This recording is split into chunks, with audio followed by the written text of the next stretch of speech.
தலைநகர் சென்னை தொடங்கி தமிழகம் முழுவதும் இன்னைக்கு நடக்க இருக்கக்கூடிய முக்கியமான நிகழ்ச்சிகள் பத்தின டீடைல்ஸோட இணைகிறாரு நம்மளோட reporter Venkataramanan. Hi Venkataramanan, good morning. இன்னைக்கு சென்னையில என்ன மாதிரியான முக்கியமான ஈவெண்ட்ஸ்லாம் நடக்க இருக்கு, அதை பத்தின டீடைல்ஸ். Good morning.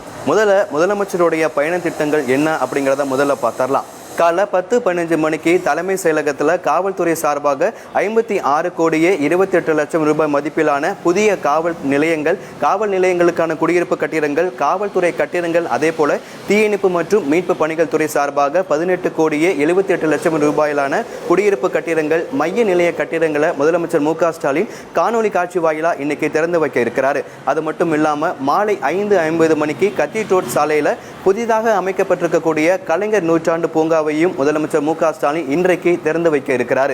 இதெல்லாம் இல்லாம இன்னைக்கு காலைல 9 மணிலிருந்து தமிழகம் முழுவதும் காலாண்டு விடுமுறைகள் முடிந்து பள்ளிகள் இன்னைக்கு திறக்க இருக்கிறது. காலைல 9:30 மணிக்கு தஞ்சாவூர்ல அம்மா மக்கள் முன்னேற்ற கழகத்தினுடைய பொதுக்குழு மற்றும் செயற்குழு கூட்டம் என்பது நடைபெற இருக்கு. அமமுகவுடைய பொதுச் செயலாளர் டிடிவி தினகரன் தலைமையில் இந்த செயற்குழு மற்றும் பொதுக்கூட்டம் தஞ்சாவூர்ல காலைல 9 மணிக்கு நடைபெற இருக்கு.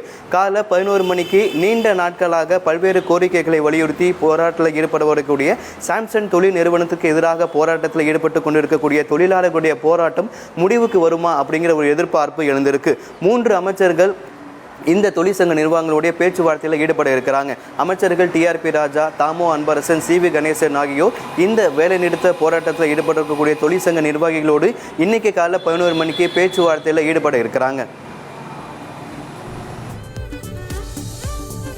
Thank you for the details, Venkataramanan. செய்திகளை உடனுக்குடனும் துல்லியமாகவும் தெரிந்து கொள்ள சப்ஸ்கிரைப் பண்ணுங்க.